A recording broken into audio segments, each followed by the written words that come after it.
Chapter 1. When blood speaks louder than vows, the gunshot came before the thunder. I pressed my body against the brick wall of the cathedral's side entrance. My hand clamped over Emma's mouth, even as my other arm tried to shield Lucas and Sophia behind me. 3 pairs of eyes identical in their terror stared up at me in the darkness. My babies, my beautiful, impossible secret. Mommy? Emma's whisper was muffled against my palm. Shh, baby. Not a sound. Rain hammered the cobblestones. Through the ornate archway 50 feet ahead, I could see the glow of 1,000 candles inside San Marco Cathedral. The wedding. His wedding. Dante Moretti was getting married in exactly 7 minutes, and I'd just watched someone try to kill him on the cathedral steps. I shouldn't have come. God, what was I thinking? But the letter had arrived 3 weeks ago, typed on heavy cardstock that smelled of expensive cologne. They need to know their father. Bring them to San Marco. Saturday, 6 p.m. No signature. No return address. Just those 2 sentences that had turned my careful, quiet life in Boston into ash. Another gunshot cracked through the storm. I heard shouting Italian, fast and vicious, and then the unmistakable sound of a body hitting stone. My heart kicked against my ribs. The children trembled. We have to go, Lucas whispered. At 5 years old, he was already too brave, too aware. Mama, we have to run. But I couldn't move. Because through the rain and chaos, through the sudden swarm of men in black suits converging on the cathedral entrance, I saw him, Dante Moretti. 4 years hadn't changed him. Taller than every man around him, shoulders broad beneath his tailored black tuxedo, dark hair slicked back from a face that could have been carved from Carrara marble. Even from this distance, even in the storm, I could see the blood on his white shirt. Not his blood he moved too fluidly to controlled. Someone else's. He turned, scanning the street with the precision of a predator. And for one suspended heartbeat, his eyes found mine. The world stopped. I saw recognition flare in his dark gaze. Saw something I couldn't name flash across his face. Shock. Fury. Something deeper and more dangerous. His lips parted as if to speak, but then Sophia sneezed. The sound was tiny, barely audible over the rain. But it shattered the moment like glass. Dandy's gaze dropped. To Sophia's blonde curls plastered against her face. To Lucas's identical green eyes peering around my hip. To Emma's small hand clutching my soaked dress. 3 children. 3 faces that were mirror images of each other and of him. I watched the truth hit him like a physical blow. His hand, still holding a gun I hadn't noticed, fell to his side. Someone shouted his name, Capo. But he didn't move. Didn't blink. Just stared at my children with an expression I'd never seen on his face before. Dio mio, he breathed, and even across the distance, I heard the words, felt them. Then a woman appeared at his side, tall, willowy, wrapped in ivory silk that clung to her like a second skin. Her dark hair was twisted into an elaborate updo, diamonds glittering at her throat. The bride. She touched Danny's arm, her red lips moving in question. He flinched away from her as if burned. Run. I whispered to my children. Back to the car. Now. But Mama, now Lucas. I grabbed their hands and turned, pulling them through the rain-slicked alley behind the cathedral. My heels skidded on wet stone. Emma started crying. Sophia clutched her stuffed rabbit tighter. Lucas's hand squeezed mine so hard it hurt. Behind us, I heard Dandy's voice, a roar that cut through the storm like a blade. Stop her. My blood turned to ice. Footsteps pounded behind us. Multiple sets. Heavy and fast. I scooped Sophia onto my hip even as I dragged Lucas and Emma forward. The rental car was just ahead, parked in the shadows by the garden wall. 20 feet, 15. A man stepped into our path. He was massive, dressed in black, a scar running from his temple to his jaw. He didn't draw a weapon, didn't speak, just stood there like a wall of muscle and menace. Please, I gasped. Please, they're children. His eyes flicked to Lucas, to Emma, to Sophia's tear-streaked face. Something shifted in his expression, barely perceptible. But there, he stepped aside. I didn't question it. I ran, fumbling for my keys, throwing open the car door, and practically tossing the children inside. My hands shook so badly I dropped the keys twice before the engine roared to life. In the rearview mirror, Dante emerged from the cathedral entrance. Rain poured over him. Blood stained his shirt crimson. And his eyes, those dark, merciless eyes, locked onto mine through the mirror with an intensity that stole the breath from my lungs. His lips moved. Even without sound, I could read the words, "You're mine." I slammed my foot on the accelerator. The car lurched forward, tires screaming against wet pavement. The children were crying. My hands were shaking. And as San Marco Cathedral disappeared into the rain-soaked darkness behind us, I knew with bone-deep certainty, I'd just made the biggest mistake of my life. Dante Moretti didn't forget, and he never, ever forgave. Chapter 2. The ghosts he kept. The hotel room smelled like disinfectant and fear. I'd driven for 3 hours before my hands stopped shaking enough to pull over. Some nameless roadside in outside Florence, the kind with flickering neon and questions nobody asked. The children were finally asleep. Lucas and Emma curled together on one bed. Sophia sprawled across my lap on the other, her rabbit tucked under her chin. I couldn't stop staring at my phone. No calls, no texts, nothing. But he knew. I'd seen it in his eyes. Dante Moretti knew he had children, and men like him didn't let go of what belonged to them. You're mine. I pressed my palm against my mouth to keep from screaming. 4 years ago, I'd been 23 and stupid enough to believe in fairy tales. A semester abroad in Rome, a chance encounter in a bookshop during a rainstorm, dark eyes that saw through every defense I'd ever built. He'd never told me what he was not really, just that he came from an old family, that his work was complicated, that I shouldn't ask questions I didn't want answered. I hadn't asked. God help me. I'd just fallen. 3 months of stolen nights, of his hands learning every secret my body kept, of whispered Italian against my throat in the darkness, of feeling like I'd finally found something real. Then I'd missed my period.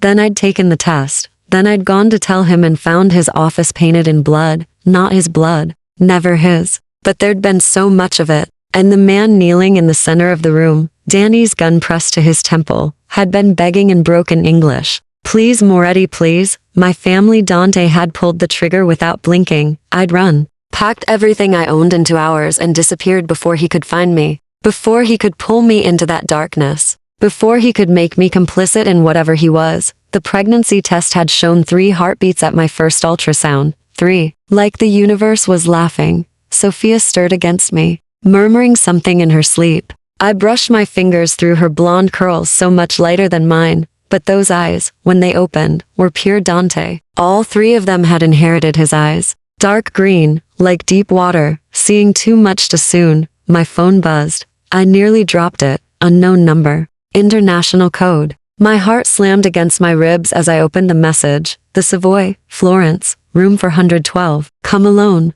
You have until midnight. No signature. But I knew.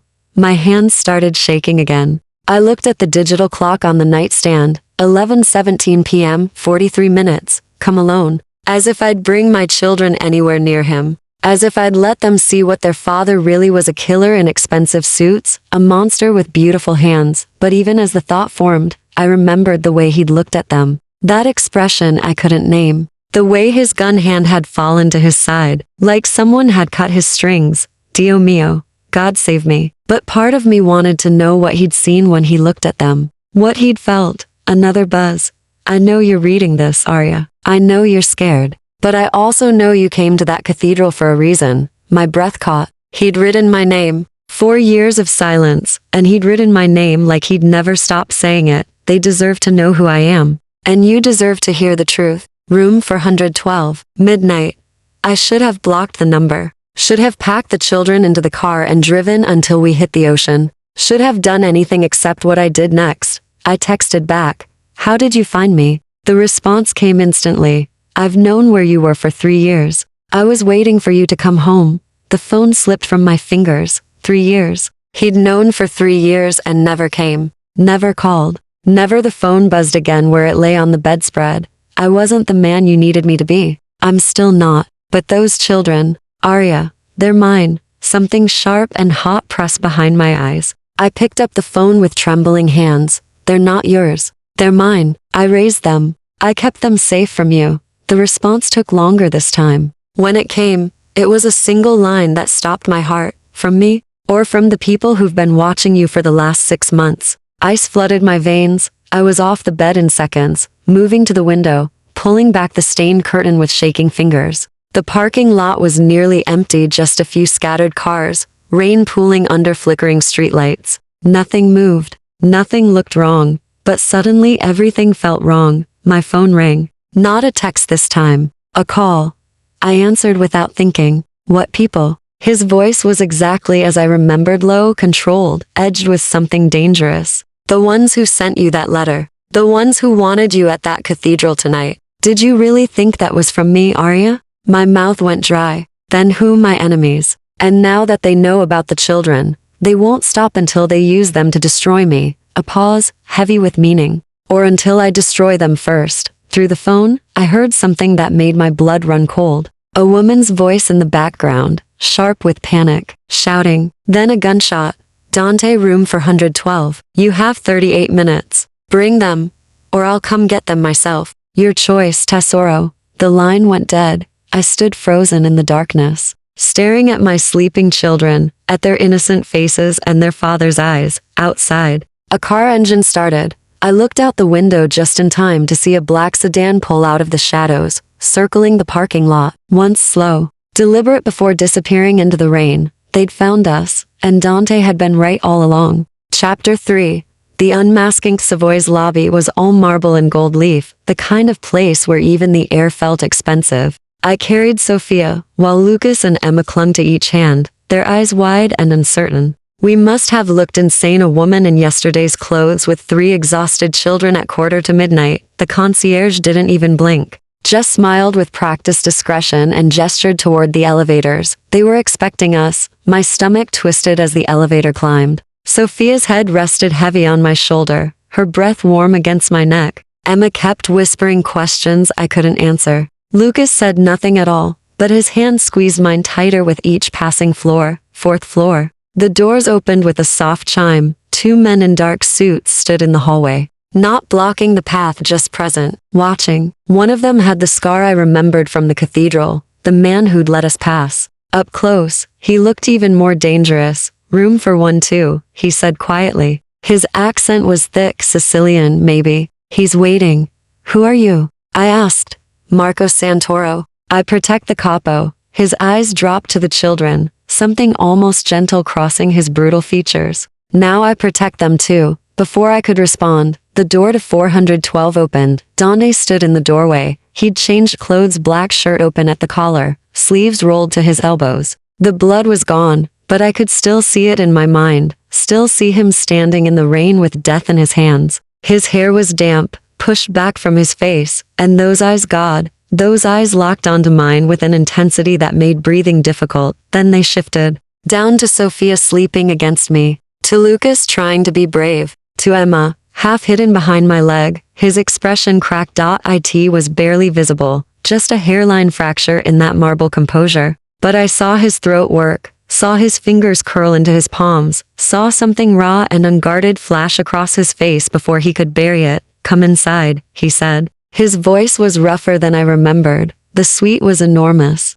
Floor-to-ceiling windows overlooking Florence, leather furniture arranged around a fireplace, a dining table set with untouched food. And in the corner, inexplicably, a pile of stuffed animals and children's books. I stopped, stared. I didn't know what they'd like, Dante said quietly. So I got everything.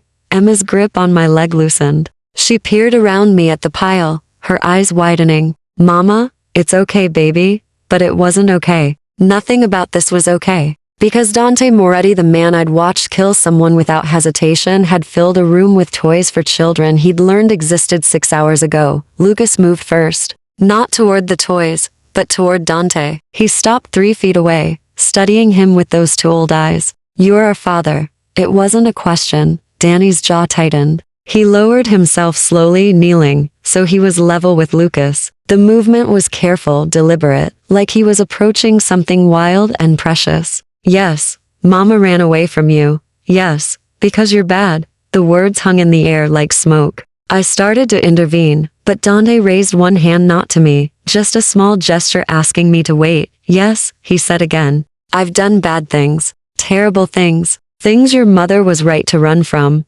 Lucas tilted his head. Are you going to hurt us? No, the word came out like a vow. Never. What about Mama? Danny's eyes lifted to mine. The look in them made my chest tighten, dark and complicated and full of things I didn't want to name. Never, he repeated, softer. Emma crept forward then, emboldened by her brother's bravery. She stopped beside Lucas, studying Dante with the same intense focus. You have my eyes, she whispered, his breath caught. You have mine, and you're really, really tall. Despite everything, the fear, the danger, the absurdity of this moment, Dandy's lips twitched. Almost a smile. Your mother is short. You'll probably be tall too. I'm not short, I said automatically. I'm average height. You barely reach my shoulder. Tesoro. The casual endearment hit me like a physical touch. Tesoro, treasure. He'd called me that before. In the darkness, when his hands had mapped my body like a prayer, Sophia stirred against me, lifting her head. Her eyes opened sleepy, confused, and found Dante kneeling on the floor. She blinked once, twice, then she smiled. My heart stopped. She reached for him with chubby arms, making the little grabbing motion she used when she wanted to be held. Up, she demanded. I froze. Sophia, no, but Dante was already moving. He stood slowly, his hands hovering uncertainly, and I realized with a shock that he was terrified. This man who'd faced death without flinching was terrified of holding his own daughter. It's okay, I heard myself say. Support her back. She likes to be held close. His eyes met mine, questioning, vulnerable in a way I'd never seen. I nodded. He took Sophia from my arms. She settled against his chest immediately, her small hand fisting in his black shirt, her head tucking under his chin like she'd been doing it her whole life. Like she knew him. Like some part of her had always known. Danny's arms closed around her, carefully, reverently, and when he looked down at her face, her eyes already drifting shut again. Her breath evening out, something in him shattered. Mio Dio, he whispered. His voice broke on the words. She's so small. She's the youngest. For minutes, he said it like a prayer, like a confession. His hand, so large against her back, trembled. I missed for minutes. I missed everything. The rawness in his voice undid something in me. Dante, who else knows? He looked up, and his eyes were wet. About them. Who else knows they exist? No one. I've kept them hidden since, not anymore. His voice hardened, the vulnerability vanishing behind steel. As of tonight, everyone knows. Everyone saw. Which means they're in danger until I end this. And what? The war. The family trying to destroy me. The people who lured you to that cathedral. He kissed the top of Sophia's head, a gesture so gentle it hurt to watch. I'll burn it all down before I let anyone touch them. The door burst open. Marco stumbled in, blood streaming from a cut above his eye. They're here. Ground floor. 6 men, maybe more. Dante handed Sophia to me in one fluid motion, his entire demeanor shifting. The vulnerable father disappeared. The predator remained. Get them to the panic room, he ordered. Now. There's a panic room? I gasped. His eyes met mine, dark, fierce, absolutely certain. There's always a panic room, Tesoro. I've been preparing for this moment since the day I found you. Gunshots echoed from below, and I finally understood. Dante hadn't been waiting for me to come home. He'd been preparing for war. Chapter 4.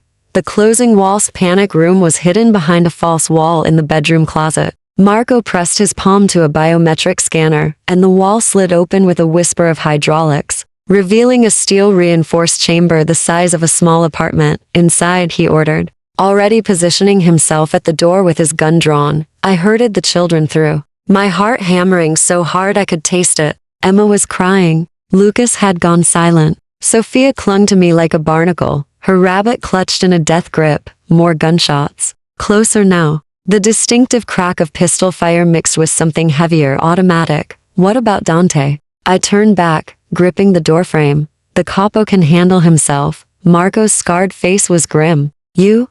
Not so much. Get inside and lock the door. I'm not Mama. Lucas's voice cracked with panic. The decision made itself. I stumbled into the panic room, and the door sealed behind us with a heavy thunk. Electronic locks engaged. The sudden silence was deafening, except for Emma's hiccuping sobs. The room had everything: beds, bathroom, surveillance monitors covering every angle of the suite and hallway. I watched the screens as men in tactical gear flooded the corridor. 6, like Marco said, maybe 7. Then Dante appeared. He moved through them like smoke, like violence given form. No wasted motion. A gun in each hand, firing with precision that seemed impossible. 2 men dropped before they even saw him. Another went down, clutching his throat. I pressed my hand over my mouth. This was what I'd run from. This casual brutality. This man who killed the way others breathed, necessary, instinctive, without hesitation, but he was killing to protect them. To protect us. Is that our daddy? Emma whispered, pressed against my side, staring at the monitor. Don't look, baby, but he's fighting the bad men. She wasn't wrong. The men attacking were trying to reach this room, trying to reach my children, and Dante was stopping them with the same ruthless efficiency he'd used to execute that man for years ago. On screen, Marco appeared from a side corridor, providing cover fire. 2 more attackers fell. Then Dante moved in close, too close for guns, and I watched him break a man's arm with his bare hands before putting a bullet through his skull. Lucas didn't look away. His small face was pale, but focused, taking in everything with those old soul eyes. He's really strong. Lucas, they were going to hurt us. That's why he's stopping them. He looked up at me, and I saw no fear in his expression, only understanding. He's protecting us, Mama. Out of the mouths of babes, the fight lasted 4 more minutes. 4 minutes of controlled chaos, of Dante and Marco moving like they'd done this 1,000 times before.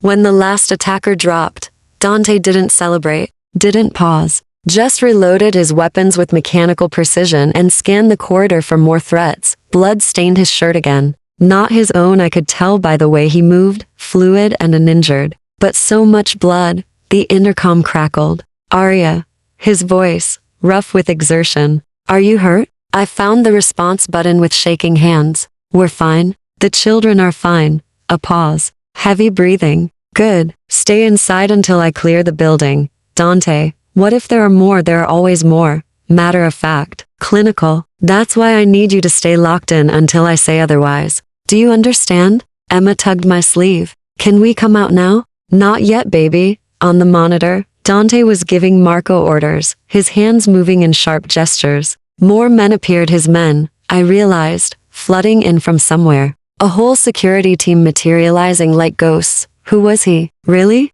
I'd known he was dangerous for years ago, but this was something else entirely. This was organized, military grade. This was power on a scale I'd never imagined. 20 minutes passed. The children curled up on one of the beds, exhausted by fear and late hours. Sophia fell asleep first, then Emma. Lucas fought it, his eyes drooping, but determined to stay awake, to keep watch. It's okay, I whispered, stroking his hair. I've got you. But who's got you, Mama? The question hit harder than it should have. For 4 years, the answer had been simple. No one. I'd been alone, raising 3 children in a strange country, always looking over my shoulder, always afraid. Now, killer with my children's eyes was standing between us and danger, and I didn't know whether to be grateful or terrified. The intercom crackled again. It's clear. I'm coming in. The locks disengaged. The door slid open. Dante stood in the doorway, backlit by the suite's ambient lighting. He'd changed shirts again, this one dark gray, concealing the blood. His hair was damp, like he'd washed quickly, but his eyes were the same, dark, intense, fixed on me with an expression I couldn't read. They're asleep, I said quietly. He stepped inside, moving carefully, like the room contained something precious and breakable. His gaze swept over the children, lingering on each face. Sophia with her thumb in her mouth, Emma, clutching her blanket. Lucas finally surrendered to sleep, his small body curled protectively around his sister's. I need to move you, Dante said. This location is compromised. Move us where? Somewhere safe. Somewhere I control. He looked at me then, really looked at me, and I saw exhaustion in the lines around his eyes. My estate, outside Rome, 30 acres, 24-hour security, panic rooms in every building. You mean a fortress? I mean home. His voice softened. Their home, if you'll let it be. I stared at him. This man I'd loved and feared in equal measure. This stranger, who was somehow the father of my children. We can't just move into your house, Dante. We have lives, school, friends.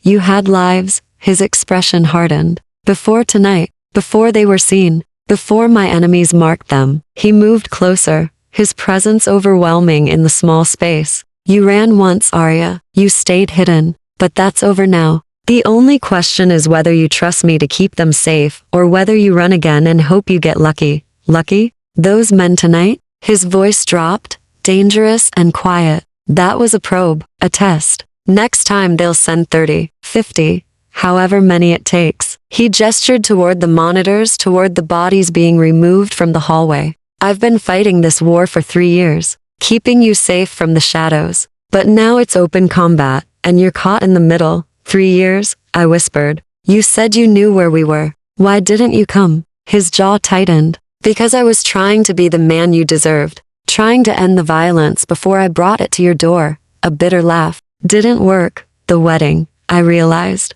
That woman, an alliance. A peace treaty in the form of marriage. He looked away. It would have ended the war, protected you, let you stay hidden. But we showed up. But you showed up. He turned back, and something burned in his eyes. And the moment I saw their faces, I knew I'd burn every alliance, every treaty, every careful plan I'd built. Nothing matters except keeping them safe. He meant it. I could hear it in his voice, see it in the set of his shoulders. Dante Moretti would tear the world apart for children he'd met 2 hours ago, because they were his, and despite everything, the blood, the violence, the 4 years of running, part of me wanted to let him. 1 week, I heard myself say. We'll stay 1 week. Until you make this safe. His eyes closed briefly, relief washing over his features. Thank you. But Dante? I waited until he looked at me. If you put them in danger, if your world touches them, I'll disappear so thoroughly you'll never find us again. He held my gaze. If my world touches them, Tesoro, I'll disappear into it myself. And I won't come back until every thread is buried. Outside, sirens wailed in the distance, and I realized with cold certainty, we'd just crossed a line we could never uncross. We were his now, and he was already planning how many people he'd have to kill to keep us. Chapter 5. Forced proximity. The state appeared through morning fog like something from a dream or a nightmare. Depending on perspective, Villa Moretti sprawled across a hillside 30 kilometers outside Rome, all honey-colored stone and terracotta roofs, surrounded by vineyards that rolled toward distant mountains, beautiful, ancient, and ringed by security that made the Savoy look like a toy store. Gates are reinforced steel, Dante said from the driver's seat. He'd insisted on driving us himself, Marco following in a second vehicle.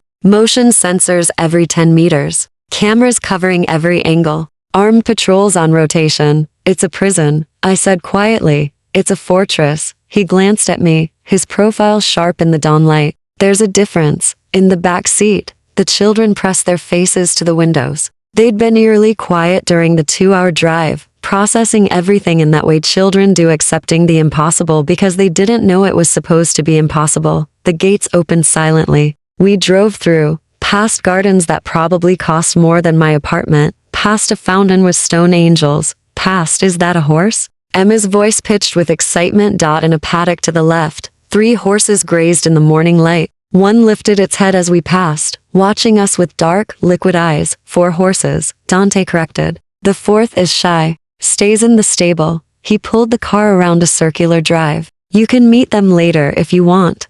Can we ride them? Lucas asked, the first words he'd spoken since we left Florence. When you're ready, I'll teach you. Something in his voice, soft, almost hesitant, made my chest ache. This man who killed without flinching was nervous about teaching children to ride horses. The villa's entrance was massive. Double doors of carved wood, opened by a woman in her 60s, with steel gray hair and kind eyes. Signora Lucia, Dante said. She manages the house. Lucia, this is, he paused, and I watched him struggle with the words. This is Aria, and these are my children. The pride in his voice was unmistakable. Lucia's eyes widened briefly, then softened. She looked at the children with the expression of someone witnessing a miracle. Dio benedica, she whispered. Blessed by God. Come, piccoli. You must be hungry. She wasn't wrong. Within minutes, we were seated in a kitchen that could have fed an army. And Lucia was producing food from nowhere: fresh bread, soft cheese, sliced fruit,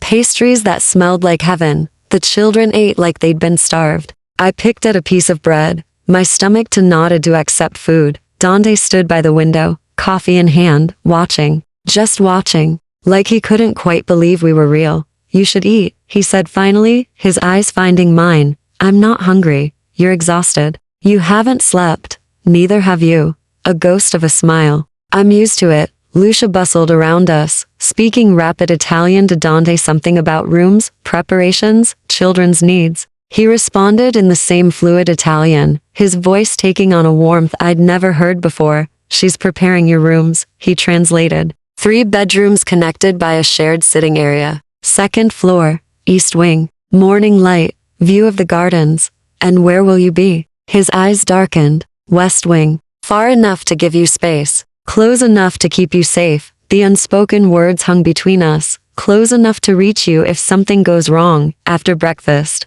Lucia led us upstairs. The children's energy had returned with food, and they raced ahead, exploring with the fearless curiosity of 5-year-olds. Their squeals of delight echoed through marble hallways. The rooms were absurdly beautiful. Each bedroom was decorated in soft colors, cream and gold, with furniture that looked antique but somehow perfect for children. There were toys, books, even stuffed animals, arranged on the beds. When did he do this? I whispered to Lucia. She smiled. The signore called from Florence. Had everything brought in overnight. She touched my arm gently. He has waited a long time to be a father, signora. Even if he did not know it, my throat tightened. The sitting area connected all 3 rooms, furnished with deep couches and a fireplace. French doors opened onto a balcony overlooking the gardens. It was the kind of space designed for a family, for lazy mornings and quiet evenings. And Mama, look. Sophia appeared, dragging an enormous stuffed elephant. It's bigger than me. Emma and Lucas tumbled after her, arms full of treasures they'd discovered. Lucas held a wooden train set, his face carefully neutral, but I could see the wonder in his eyes. Can we stay here? Emma asked. Forever? We're staying for a while, baby. That's all. But I like it here. It's like a castle. It is like a castle. Dandy's voice came from the doorway. I turned to find him leaning against the frame, watching his children play with the toys he'd chosen. And you're safe here. All of you. Lucas walked over to him, still clutching the train set. Thank you, he said seriously, for the toys, and for protecting us. Danny's composure cracked. He knelt down, bringing himself eye level with Lucas. You don't need to thank me. It's my job. It's his voice caught. It's what fathers do. Our father, Lucas said, testing the words. Yes, okay, simple acceptance. Lucas studied him for another moment, then held out the train set. Do you want to play? I watched Dandy's face transform. The hardness melted away, leaving something raw and vulnerable and achingly human. Yes, I'd like that. Lucia touched my elbow, gesturing toward the door. Let them be, signora. Come, I'll show you your room. I hesitated, but Sophia and Emma had already settled on the floor with their toys, creating an elaborate game that involved the elephant, several stuffed bears, and a lot of giggling. Lucas and Dante sat nearby, the train set between them, Dandy's large hands fumbling with the tiny pieces as Lucas explained the rules. A family. They looked like a family. My room was next door, connected but separate. It was beautiful in a way that made my chest hurt. Everything I could possibly need, down to clothes in my exact size hanging in the closet. He has been watching, Lucia said quietly. For 3 years, he has made sure you were safe, made sure you had what you needed. I didn't know. He did not want you to. She moved toward the door, then paused. My son worked for Signore Moretti. 2 years ago, he was killed in this war. The Signore came to me himself, told me what happened, gave me this job, this home. He takes care of his people, Signora. He will take care of you. After she left, I stood alone in the quiet room. Through the wall, I could hear the children's laughter, Dandy's low voice explaining something. More giggles. I walked to the window. The gardens stretched below, and beyond them, the security perimeter. Armed men in the distance. Cameras hidden in the trees. A fortress, not a prison. But what was the difference when you couldn't leave? My phone buzzed. A text from an unknown number. Welcome home, Aria. I stared at it, my blood running cold. Then another message.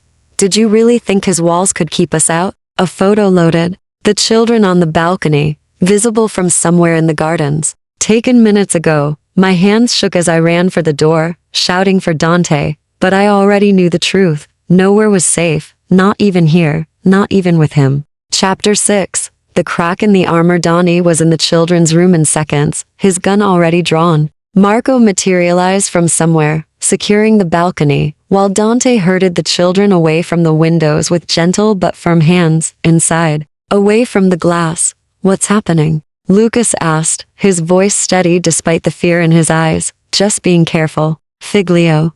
Son. The word slipped out naturally, like he'd been saying it for years. I showed Dante the messages, my hands still shaking. He went very still as he read them, the kind of stillness that came before violence. Marco, he said quietly. Full lockdown. I want every inch of this property swept. Find who took that photo. On it, capo, and bring me Luca. Now. Something in his tone made my stomach drop. Who's Luca? Head of my security.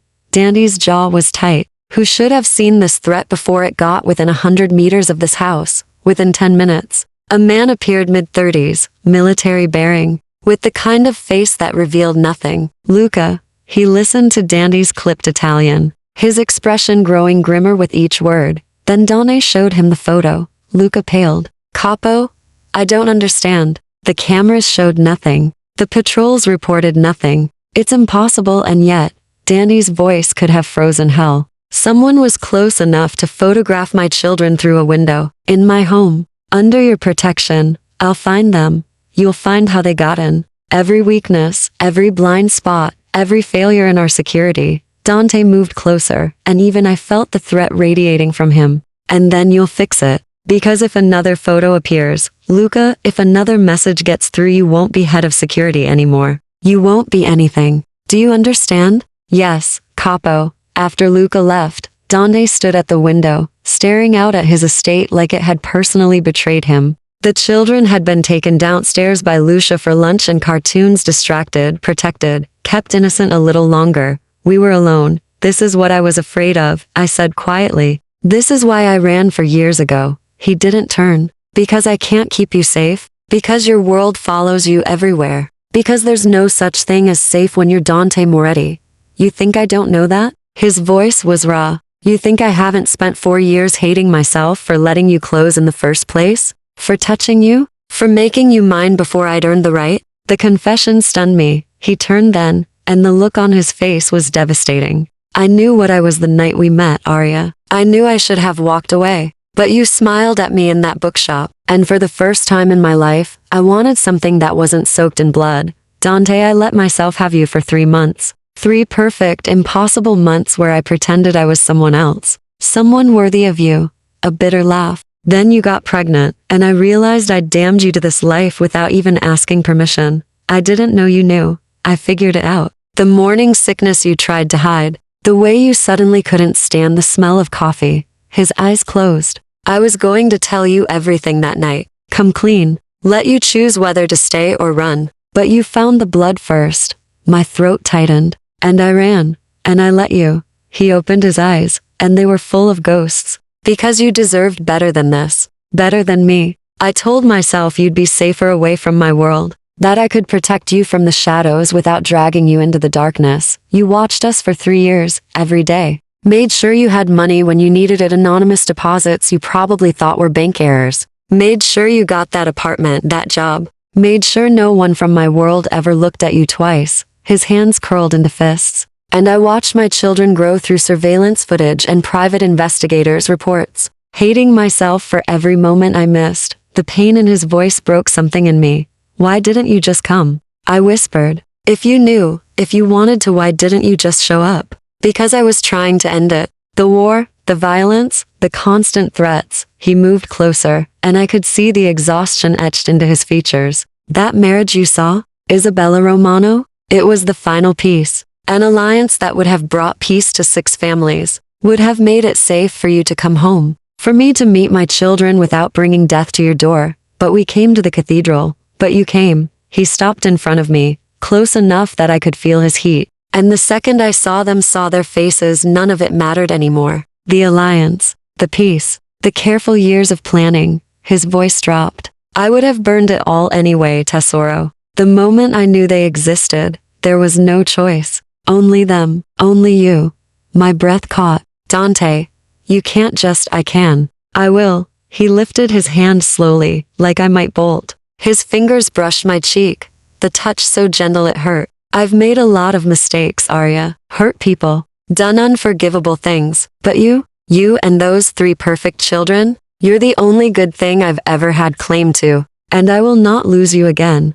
I should have pulled away. Should have reminded him about the blood, the violence, the 4 years of running. Should have remembered that this man was dangerous in ways that went beyond physical threat, but his hand was warm against my skin, and his eyes held something I'd never seen there before: hope. Fragile and desperate. 1 week, I whispered. That's all I promised. Then I'll make it count. His thumb traced my cheekbone. Every day, every hour. I'll prove to you that I can keep them safe, that I can be the father they deserve. And what about me? The question slipped out before I could stop it. What am I to you now? His eyes darkened. The air between us grew heavy, charged. You're everything, he said simply. You've always been everything. That's the problem. Then he pulled back, breaking the contact, leaving me cold where his hand had been. I should check on them, he said, his voice rough. Make sure Lucia isn't spoiling them too much. He was halfway to the door when I spoke. Dante? He paused,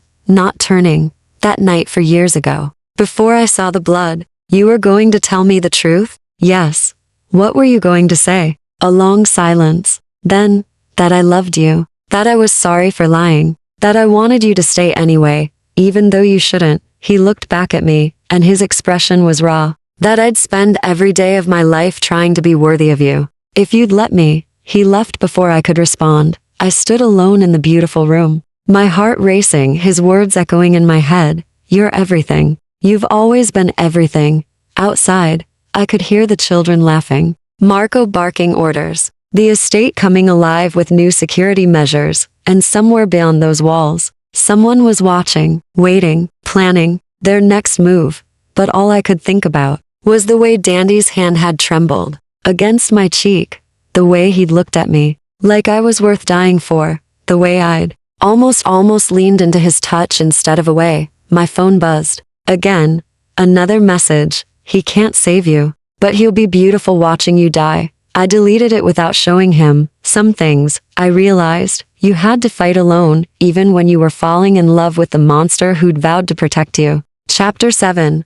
The breaking point. He found the tracker 3 days later. It was sewn into the lining of Sophia's rabbit, the stuffed toy she'd carried since birth, the one that never left her side. I'd only discovered it because the seam had torn, and when I went to repair it, I felt the hard chip embedded in the cotton filling. My hands went numb. Someone had tagged my daughter, had known exactly which toy she'd bring, had planned this for God knew how long. The rabbit sat on my bed, innocent and betrayed. I stared at it, my mind racing through implications. If they'd accessed Sophia's rabbit, what else had they touched? What else had they compromised? I should have told Dante immediately. Instead, I found myself in his study at midnight, the tracker crushed in my palm, rage burning through my veins like acid. He was working at his desk, papers scattered, laptop glowing. He looked up when I entered, and something in my expression made him stand. Arya? I threw the tracker onto his desk. It skittered across the polished wood, leaving tiny electronic fragments in its wake. They put it in her rabbit, I said, my voice shaking.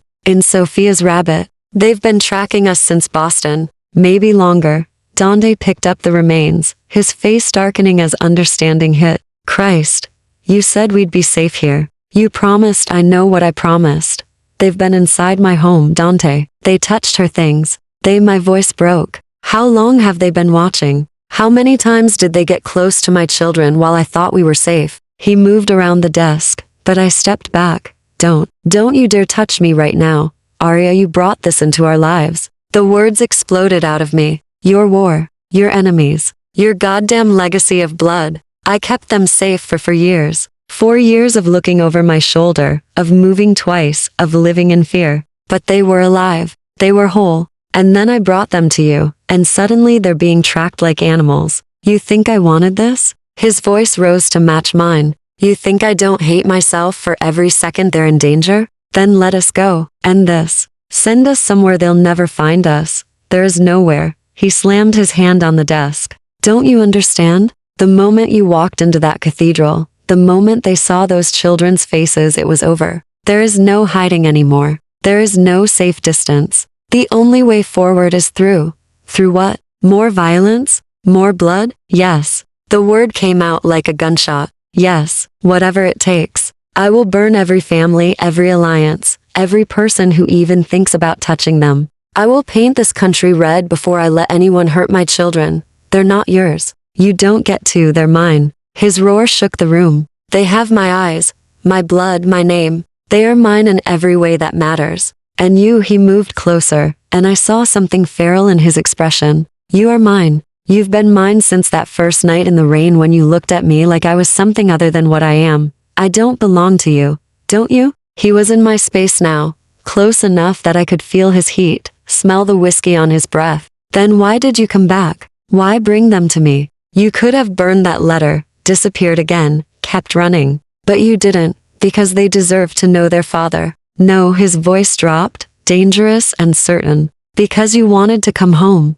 Because 4 years wasn't enough to kill what we had. Because some part of you knew that I was the only person in this world who could keep you safe. You're delusional, am I? His hand came up, fingers threading through my hair. Then why are you still here? Why haven't you run? You've had a dozen chances, Arya. Every time I leave the room, every time I turn my back, you could grab those children and disappear. But you don't. I tried to pull away, but his grip tightened, not painful, just firm. Possessive. I'm trying to protect them from you, I whispered. Liar. His face was inches from mine. You're trying to protect yourself. From this. From what happens when you finally admit that you want me just as much as I want you. I don't. He kissed me. It wasn't gentle. Wasn't careful. It was 4 years of rage and longing compressed into a single moment. His mouth claimed mine like he was trying to prove a point, and God help me, I kissed him back, my hands fisted in his shirt. His arm wrapped around my waist, pulling me against him. It felt like falling and flying at the same time, like coming home and stepping off a cliff. Then I tasted salt, realized I was crying. He pulled back, his breathing ragged, touched his thumb to my cheek, coming away wet. Don't, he said roughly. Don't cry. Not for me. I hate you, I whispered. I know. I hate what you are, what you've done, what you'll do. I know that too. His forehead pressed against mine. Hate me all you want, Tesoro. Just don't leave. I can survive your hatred. I can't survive losing you again. The confession broke something in me. I pushed him away, stumbling back. The tracker. I managed. We need to figure out how they got it. When? He let me retreat, his eyes dark and turbulent. It was in the apartment, in Boston. Someone accessed your home months ago. How do you know? Because I had surveillance on your building. I would have seen anything recent. He dragged a hand through his hair. This was planted long before the cathedral. Before they knew about me. They were watching you for a different reason. The implication sank in. Then this isn't about you. No, his expression was grim. This is about them. Someone wants my children for reasons we don't understand yet. The cathedral was never about stopping a wedding. It was about forcing them into the open, making them visible. Then the windows exploded. Glass rained down as gunfire erupted from the gardens. Dante tackled me to the floor, his body covering mine as bullets tore through his study. I heard shouting, screams, the distinctive crack of automatic weapons. Stay down. Dante barked, already moving. He grabbed a gun from his desk drawer, returned fire through the shattered window. The children, Lucia has them. Panic room. They're safe. More gunfire. The door burst open and Marco appeared, blood streaming from a cut on his arm. Capo, they're everywhere. At least 20 men. They breached the north wall. Danny's face went cold. How? Someone disabled the sensors. From inside, the words hung in the air like poison. A traitor. Someone in Dandy's own organization. He looked at me, and I saw the truth in his eyes. Nowhere was safe, because the threat was already inside. Get her to the panic room, he ordered Marco. Stay with them. Trust no one else. Dante, he pulled me close. Kiss me hard and fast. If I don't come back, don't you dare. If I don't come back, Marco knows what to do. He'll get you out. All of you. His thumb brushed my cheek. I love you. I should have said it for years ago. I'm saying it now. Then he was gone, disappearing into the chaos with murder in his eyes, and I was left standing in a room full of shattered glass. Finally understanding the truth, loving Dante Moretti meant learning to live with ghosts. The only question was whether we'd become them. Chapter 8. The violence and the vulnerability. Panic room was silent except for the children's breathing. They'd fallen asleep. Finally exhausted by fear and adrenaline curled together on the reinforced bed like puppies seeking warmth. Lucas had his arms around both sisters, protective even in sleep. Sophia clutched her rabbit, unaware it had betrayed us. Emma's face was tear-streaked. Marco stood by the door, his weapon drawn, eyes fixed on the monitors. I watched the screens with him, my heart in my throat. The estate had become a war zone. Muzzle flashes lit the darkness like lightning. Bodies fell on both sides. Dante moved through the chaos like death incarnate, precise, brutal, unstoppable. I watched him put 3 bullets in a man's chest, pivot, and take down 2 more before they could aim. This was what I'd run from. This casual destruction. This man who killed with the same efficiency others used to breathe. But now I understood. He wasn't a monster, despite the violence. He was a monster because of what he protected. He's magnificent, no? Marco said quietly, his eyes never leaving the screens. I've served the Moretti family for 15 years. Never seen a man fight like the capo when something he loves is threatened. How many has he killed tonight? Does it matter? Marco glanced at me. They came for his children, Signora. There is no number to high. On screen, Dante cornered someone in the garden, not killing, I realized. Interrogating. His hand wrapped around the man's throat, his mouth moving in rapid Italian. The man shook his head frantically, then pointed toward the west wing. Dante released him, only to put a bullet through his skull. I flinched. He got what he needed, Marco explained. The name of the traitor. Who? Before he could answer, the panic room door shuddered. Something heavy slammed against it from outside. Then again, the reinforced steel held, but barely. Marco raised his weapon. Get behind me, now. I moved to the children, placing myself between them and the door. Lucas stirred, his eyes opening. Mama? Shh, baby. Stay quiet. Another impact. The steel was denting. Whatever they were using, it was strong enough to breach. Marco spoke into his Capo, panic room is compromised. Multiple hostiles. We need. The door exploded inward. Not blown off, that would have been impossible. But the locks gave way, and suddenly there were men pouring through. 3, 4, too many. Marco fired. Dropped 1, 2. Then something hit him, and he went down hard, blood blooming across his shoulder. I screamed. One of the attackers turned toward me, toward the children now awake and crying behind me. He raised his gun. I closed my eyes. The shot never came. Instead, I heard a sound like breaking bone. A choked gurgle. I opened my eyes to find Dante standing in the doorway. His hand wrapped around the attacker's throat. The man's neck bent at an unnatural angle. He dropped the body like garbage. The remaining attackers opened fire. Dante moved impossibly fast, using the doorframe for cover, returning shots with mechanical precision. 1 attacker fell. 2. The last one tried to run. Dante shot him in the back. Then there was silence. Just breathing. The children sobbing. Marco groaning on the floor. Danny's eyes found mine across the carnage. He was covered in blood whose I couldn't tell. His shirt was torn. A cut above his eyebrow dripped crimson down his face. But he was alive, whole. You came. I whispered, always. He moved toward us, his hands shaking now that the violence was over. Are they hurt? Tell me they're not hurt. They're scared, but safe. You kept them safe. He fell to his knees in front of them, heedless of the bodies, the blood, the destruction. His hands still trembling reached for them with infinite gentleness. I'm here, he said, his voice breaking. Daddy's here. You're safe now. Sophia launched herself into his arms, followed immediately by Emma. Lucas held back for just a moment, then crashed into Dante with a sob that tore my heart apart, and I watched this man, this killer, this monster hold his children like they were made of glass,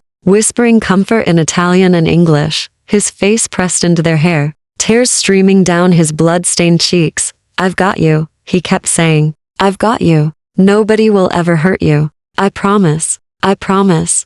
Medical teams arrived. More security. Lucia, white-faced but composed, helped me get the children out of the panic room while someone tended to Marco. The villa was in shambles, windows shattered, walls pocked with bullets, bodies being removed with grim efficiency, 17 attackers dead, 3 of Danny's men wounded, including Marco, 1 killed, and 1 traitor, Luca, the head of security, found in his quarters with a bullet in his brain. Danny's work, I was told. Quick justice for the man who'd sold them out. We gathered in a guest wing, untouched by the fighting. The children wouldn't let go of Dante, clinging to him even as doctors tried to examine them. He bore it with infinite patience, letting them burrow against him, while assuring them over and over that the bad men were gone. Finally, hours later, they fell asleep again. This time curled around their father on a sofa too small for his frame, his arms wrapped protectively around all three. I stood in the doorway watching them. My family, broken and bloodied but alive. Danny's eyes opened,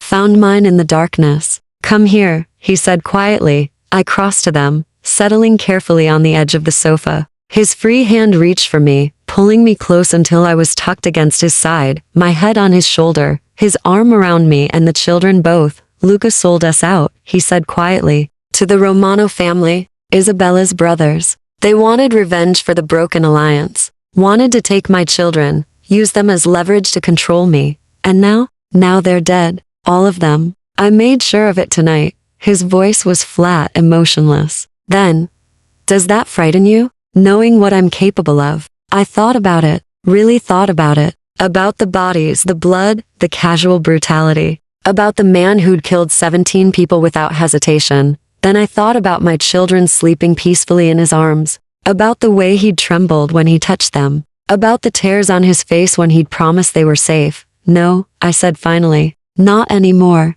His breath caught. "Arya, I saw what you are tonight, Dante. Really saw it. The violence, the death, the monster you become when someone threatens what's yours." I tilted my head to look at him. "And I understand now. You're not a monster, despite the killing. You're a monster because you love us." Something broke in his expression. He pulled me closer, buried his face in my hair. "I would burn the world," he whispered. "For them, for you. There's nothing I wouldn't do.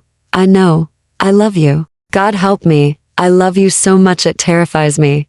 I know that too." I closed my eyes, letting myself melt into him. "And I think I love you back. Even though I shouldn't, even though it's insane." His lips found my forehead. "We'll keep each other safe. All of us. I swear it."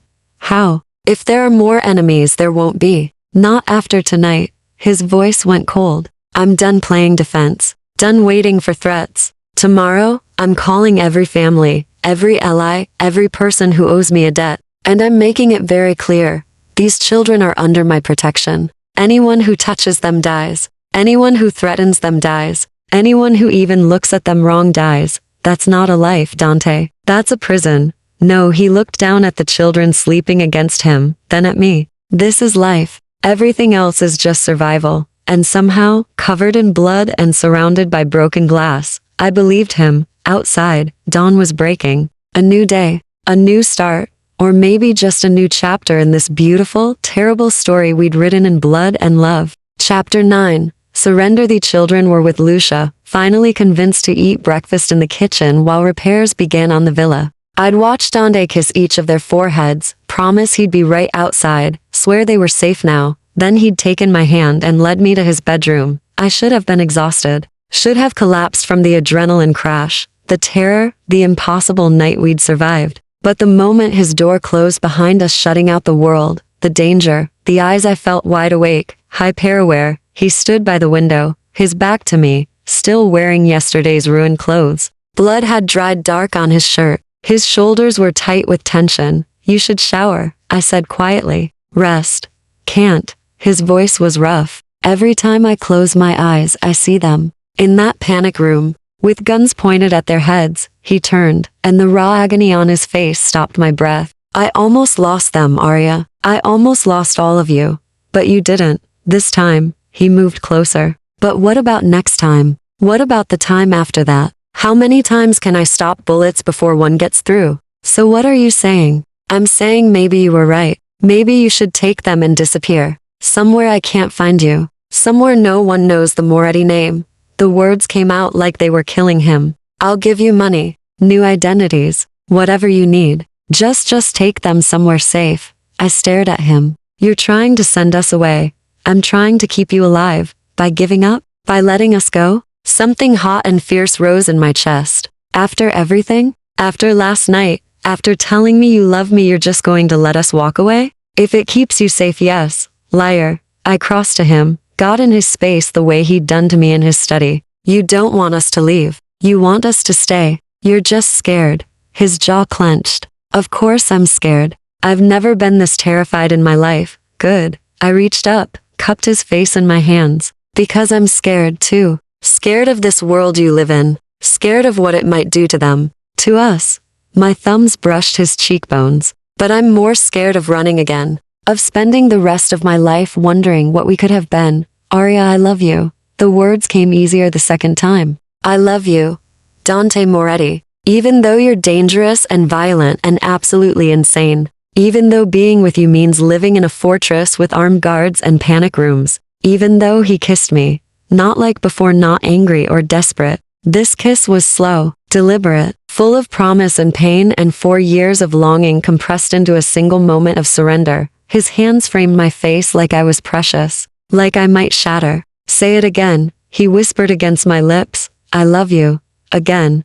I love you. His forehead pressed to mine. I don't deserve you. Don't deserve them. But God help me. I'm keeping you anyway. Good. I'll probably fail. Probably make mistakes. Probably. I silenced him with another kiss. Deeper this time. My hands fisted in his ruined shirt, pulling him closer. His arms wrapped around me, crushing me against him like he was afraid I'd vanish. When we broke apart, we were both breathing hard. We should talk, he said. About logistics, security, how to keep them safe long term. Later, Arya, later. I pulled his shirt free from his pants. Right now I need this. Need you. Need to feel alive after last night. His eyes darkened. Are you sure? For years, sure. Something in him snapped. His mouth found mine again, harder, hungrier. His hands slid down my back, pulling me flush against him. I could feel his heart hammering against my chest, matching my own frantic rhythm. We stumbled toward the bed.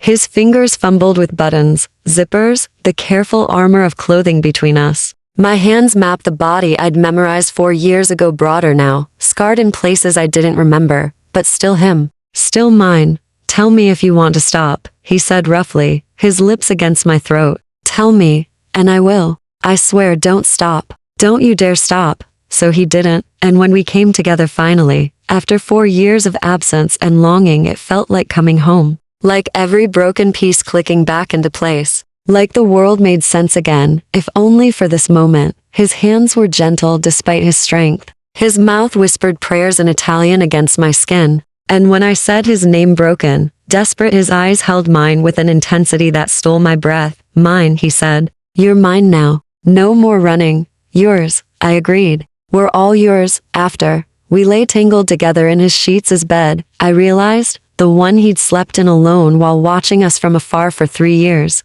His fingers traced lazy patterns on my shoulder. My head rested over his heart, listening to the steady beat that had carried him through violence to find us again. What happens now? I asked quietly.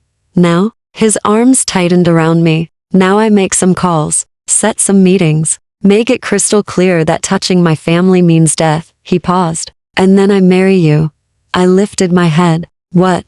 Marry me. Make it legal. Make it permanent. His eyes were serious. I know it's fast. I know we have things to work out. But I've waited for years, Arya. I'm done waiting. That's not a proposal. That's a demand. It's both. His hand cupped my cheek. Marry me. Not because you have to. Not because you're scared. But because you want this, want us as much as I do. I thought about it. About the children downstairs who'd called him daddy without hesitation. About the way he'd cried, holding them. About the 17 men he'd killed to keep them safe. About the fact that I'd never stopped loving him, even when I was running. Okay, I said. He blinked. Okay, yes, I'll marry you. On one condition. Anything. You teach them to be good people. Not just how to survive your world, how to be better than it. Kind, compassionate, human. I held his gaze. Promise me you won't turn them into what you are. Pain flashed across his face. I promise. I'll spend every day trying to be what they deserve. What you deserve. His thumb brushed my cheekbone. Even if it kills me, it might. I know. He smiled, small, crooked, heartbreakingly vulnerable. Worth it. A knock at the door interrupted us. Marco's voice. Capo? The children are asking for you both. Something about wanting to see the horses? Danny's expression softened. Tell them we'll be right down. And Capo? Congratulations. I heard well. The whole house heard. Amusement colored his tone. About time. After Marco left, Dante pulled me close again. Ready to go be parents? With you? Always. We dressed quickly, stealing kisses between buttons and zippers. And when we walked downstairs together, his hand in mine, our future uncertain but no longer separate, I knew we'd made the right choice. This life wouldn't be easy, wouldn't be safe, would probably be terrifying more often than not, but it would be ours, and sometimes, that was enough. Chapter 10. What we become 6 months later. I stood in the garden watching Dante teach Lucas to ride. The morning sun painted everything gold, the villa's restored walls, the vineyards rolling toward distant mountains, the 3 horses moving in lazy circles around the paddock. Sophia and Emma sat on the fence beside me, cheering every time their brother managed to stay in the saddle. He's doing it. Emma bounced excitedly. Mama, look, he's really doing it. I see, baby. Lucas's face was pure concentration, his small hands gripping the reins, exactly how Dante had shown him. And Dante walking beside the horse with one hand on the saddle, ready to catch if Lucas fell, looked more at peace than I'd ever seen him. And no blood on his hands today. Just patience and pride. Good, Dante called up to Lucas. Keep your back straight. That's it. You're a natural Figlio. The words still made my chest tight. Son, he said it so easily now. Like he'd been saying it Lucas's whole life, instead of just half a year. Marco appeared at my elbow. His arms still in a sling from the attack, but healing well. The families are here, Signora. In the study. The capo asked me to tell you. I nodded. Girls, stay with Marco. I'll be back soon. Where are you going? Sophia's bottom lip jutted out. Just to talk to some of Daddy's friends. I won't be long. I kissed both their heads, then moved toward Dante. He'd heard Marco was already lifting Lucas down from the horse, ruffling his hair. Go watch your sisters. I'll let you try the bigger horse later. Promise? Promise. As we walked toward the house together, Dante took my hand. His thumb brushed over the ring he'd placed there 3 months ago, a simple gold band during a small ceremony in the villa's chapel. No guests except the children, Marco and Lucia. Just vows and tears, and the start of something impossible. Ready? He asked quietly. Are you? No, ghost of a smile. But let's do it anyway. The study was full. 6 men, heads of the remaining powerful families in Italy. They stood when we entered, their expressions ranging from curious to hostile. I recognized one, Antonio Ricci, who'd tried to kill us at the cathedral. My hand tightened on Danny's. Gentlemen, Dante said, his voice cold and commanding. Thank you for coming. You didn't give us much choice, Moretti. Ricci's eyes flicked to me, assessing. So this is her. The woman who destroyed your alliance. Cost us the Romano peace. This is my wife, Dante corrected. Aria Moretti. And she didn't destroy anything, she saved everything. Silence. The war is over, Dante continued. I'm declaring it over. The Romano family is gone. Their assets have been divided among you as recompense for the broken alliance. He pulled out a folder, slid it across his desk. The details are there. Fair, generous even. And in return? Another man asked Salvatore Costa, younger, sharper. In return, you leave my family alone. My wife, my children. They are off limits, untouchable, sacred. His voice dropped, dangerous. Anyone who violates that for any reason will answer to me personally. You can't declare yourself above the rules. I'm not declaring myself above anything. Dante leaned forward. I'm declaring them outside the game entirely. They don't exist in our world. They're civilians, innocent. And if you have any honor, any decency, you'll agree. Ricci laughed bitterly. Honor? You killed 17 of my men, Moretti. Wiped out the Romano brothers in a single night. You expect us to just accept? I expect you to choose. Danny's hand moved to rest on the desk, casual. But we all saw the gun within reach. Accept this peace, or test me. But know that if you choose the latter, I will end you. All of you. I will burn your families, your businesses, your legacies to ash. And I will do it without hesitation or mercy. The room went very still, I said quietly, stepping forward. All eyes turned to me. You could choose something different. Dandy's hand found mine, supportive, trusting. My children didn't ask for this world, I continued. Didn't choose to be born into violence and war. They're 5 years old. They like horses and stories and ice cream. They're innocent. I looked at each man in turn. And maybe that's the point. Maybe they can be the generation that doesn't have to live like this. You're naive, Ricci said flatly. Maybe. But I'm also right. I squeezed Dandy's hand. This war cost all of you. Cost you money, men, Peace. My husband is offering you a way out, a chance to rebuild without looking over your shoulder. All you have to do is agree that some things, some people are worth more than territory. Costa tilted his head, studying me. And if we refuse? Dandy's voice went cold. Then my wife takes the children somewhere very far away. And I stay here and finish what the Romanos started. Alone, with nothing left to lose. The threat hung in the air like smoke. Finally, Costa nodded slowly. The Moretti children are neutral, under protection of all families. Anyone who touches them violates Omer. He looked at the others. Agreed? One by one. They nodded. Even Ricci, though his expression promised this wasn't over. Good. Dante straightened. Then we're done. Gentlemen, enjoy the wine on your way out. Sicilian. Excellent vintage. After they left, I sagged against the desk. Did that actually work? For now. Dante pulled me into his arms. They'll test it eventually. Someone always does. But we bought time. And safety. That's enough. Is it? It has to be. He kissed my forehead. Because I'm done fighting, Arya. Done living in constant war. I want, his voice caught. I want to teach my son to ride. Watch my daughters grow up. Wake up beside my wife without wondering if it's the last time. Dante, I know what I am. Know what I've done. But maybe I can be something else too. For them. For you.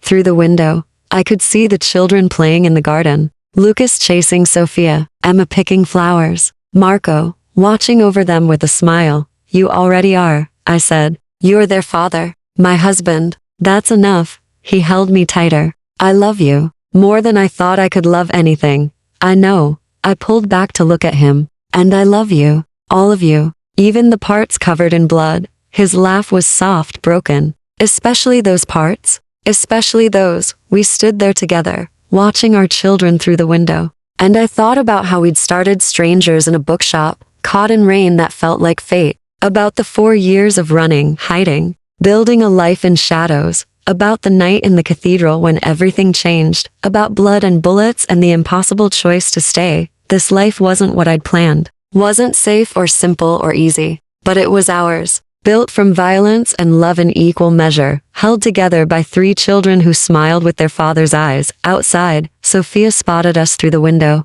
She waved, then grabbed her siblings' hands and pulled them toward the house. They're coming, Dante murmured. Then we better be ready. He smiled real, bright, heartbreakingly human. We will be together. And when our children burst through the door demanding stories and attention and promises of ice cream, we gave them everything. Every moment. Every laugh, every piece of ourselves we'd once kept locked away, because that's what love was. Not the absence of darkness, but choosing light. Anyway, choosing each other, choosing to believe that. Sometimes, just sometimes even, monsters could learn to be fathers, and broken people could learn to be whole.